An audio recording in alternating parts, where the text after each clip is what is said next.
Yan mga kamikaniko, magandang araw sa inyo. Another vlog, another day tayo mga kamikaniko.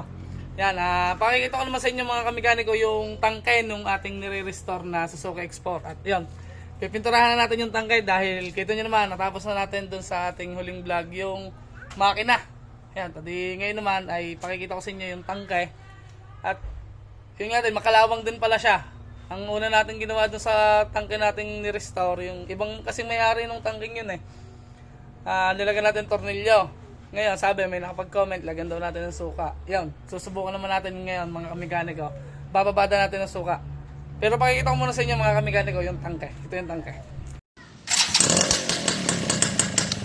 So yung mga kamikaniko, ito yung sinasabi ko sa inyo yung tangke na re-repaint natin ngayon. Ito yung sa ating nire-restore na yun nga, yung huling modelo. Ayan, magkaputik na kamay natin kasi nagagawa tayo.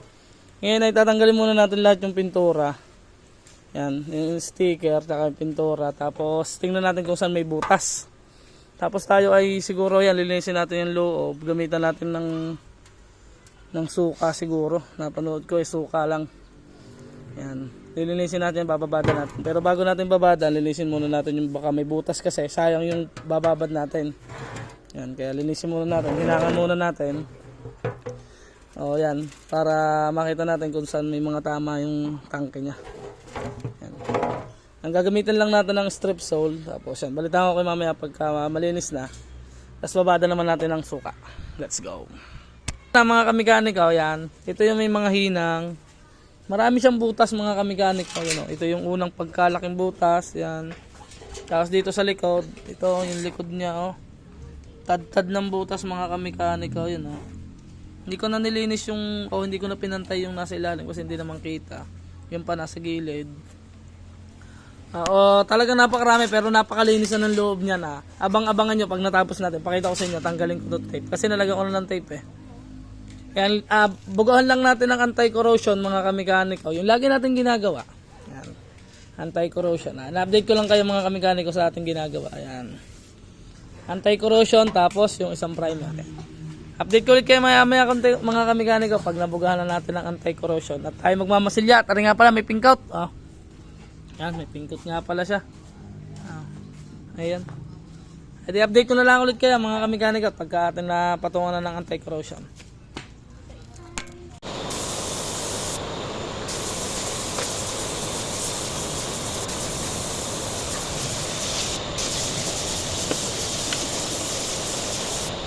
Yan mga kamikaniko, natapos na natin bugahan ng anti-corrosion yan. Tuyo na rin mga kamikaniko.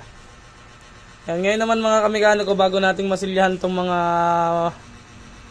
tap-in na yan o mga hukay-hukay na yan. Gaya nito, yan. Yan, gaya yan, Lagyan muna natin ng surfacer. Patungan natin ng isang makapal-kapal na surfacer primer. Para pag nagpatong tayo ng masilya ay hindi umabot yung liha. Pag nagliha tayo, hindi maabot yung bakal. Ayan. Para hindi sayang yung anti-corrosion na nilagay natin. Ayan. Patungan lang natin ng surfacer primer. Ito yan. Ito yan mga kamikaniko. Mat pala rin. Bayan. Ito. Automotive primer surfacer. Yan. Ansal. Baka naman. Sana mapansin nyo. Yan, patong lang natin yan. Ang ratio niya nagkagaya din lang sa anti-corrosion. Kaya patong lang natin doon bago tayo magmasilya. Yan. Let's go.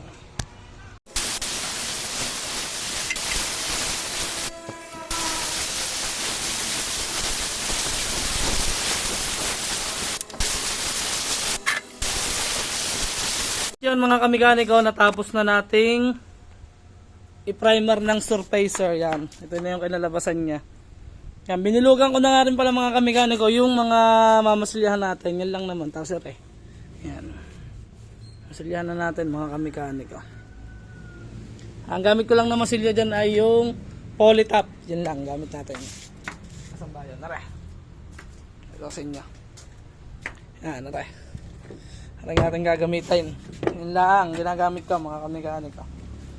Mamasilyahan lang natin, tapos pag namasilyahan mga kamikaniko at nalihan nyo na, lagi ko naman sinasabi sa inyo, lagi nyo na siguro napapanood sa vlog natin, dahil ganito lang naman lagi yung ginagawa natin. O ganito lang yung binablog natin kasi wala naman tayo mga binablog. Paggagawa lang na ng tangkay yan. Anong motor. Yan.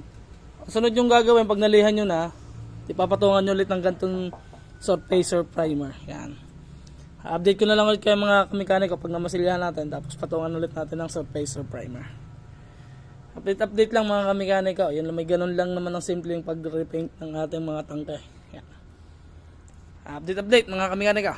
So yan mga kamekaniko, na lagyan na natin ng masilya. Yan, okay na siya. Alright na. Bugahan ulit natin ng surfacer primer. Yan. Kaya sabi ko sa inyo, lagyan natin ng surfacer primer. Yan o. Kita nyo, hindi lumabas yung bakal, di ba? Hindi din naubos yung anti-corrosion. Yan o. Yan, bugahan lang natin ulit ng surfacer primer. Yan. Para ayos na. Let's go. At yun nga mga kamekaniko, yan, basa-basa pa. Napatungan na natin nga ng primer. Tapos nalihan na rin natin. Yan. Okay na siya mga kamekaniko. Nalihan na natin ng 600 grip mga kamekaniko. Pantay na siya. Bago natin mga kamekaniko lagyan ng kulay pula o base coat. Yan. Bago natin nilagay yung base coat ng kulay pula o yung international red, ilagay muna natin yung sticker mga kamekaniko. Ang gagawin lang natin sa sticker, lalagyan natin ng tape. Yan.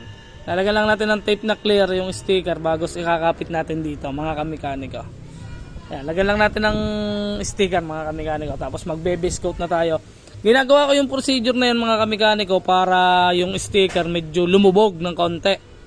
Medyo lumubog kasi pagka hindi natin nilagyan o hindi natin inilagay agad o ilalagay natin pag may base coat na, utlaw siya mga kamekaniko. Mas maganda pagka halos pantay lang siya para hindi siya nahahawakan. Yan. Lagay lang natin mga kamekaniko yung sticker. Yan mga kamekaniko, ito yung sticker. Yan, nilagyan lang natin ng tape na clear. Yan. Kakat na lang natin to, tapos kapit natin dito mga kamekaniko. Yan o. Baka sabi nyo, hindi ko pinakita. Yan, nilagyan ko lang ng tape para pag tayo ay nagpula, hindi malagyan ng pula to. Yan. Lagyan lang cut lang natin, tapos lagyan na natin doon. Let's go. So yan mga kamekaniko, naikapit ko na ito at nandito na sa ating paint room. Yan. Kapit na natin yung tangke. Ay, yung tangke. Naikapit na natin yung sticker. Yan. Pwede na natin base coatan mga kamekaniko. Yan. Ito yung base coat natin, kulay red. International red. Yan. Base coat na tayo. Unti-unti lang sa may sticker. Yan. Unti lang muna na sticker.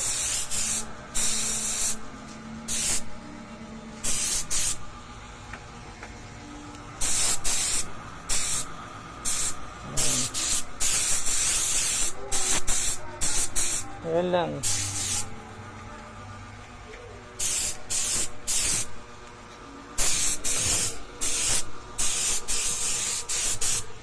Yan, abangan ko update ko na lang kayo pag natapos natin base coatan. So yung mga kamekaniko, natapos na natin siyang patungan ng pula. At ito, tatanggalin naman natin yung tape bago natin lihahin. Lilihain din natin yung sticker, papantayin din natin. Yan, may pula na. Medyo nakalubog na siya mga kamekaniko. Alihan lang natin at tataputan na natin para matapos na mga kamekaniko. Okay na siya. Let's go. Yan mga kamekaniko, natanggal na natin yung tape niya. Tapos nalihan na rin natin ng 1000 grit. Yan. Ito na yung kinalabasan nung nalihan natin. Magki-clear coat na tayo mga kamekaniko ngayong araw. Yan. Clear coat na natin siya mga kamekaniko. Yan. Okay na siya. Fiction nyo lang na bago kayo mag-clear coat ay walang galbok. Yan. Bugahan na natin mga kamekaniko ng clear coat. Siyempre, ang gagamitin natin diyang clear coat ay K92. K92, baka naman. Kaya may halo na tayo. Apply na lang natin doon sa loob. Update ko na lang kayo kasi medyo masaya lang mag-top coat eh. Wala tayong taga-camera. Wala mag-isa nandito sa ating paint room. Yan. Update ko na lang kayo dito sa tangke pag natapos na natin mga kamekaniko. Let's go.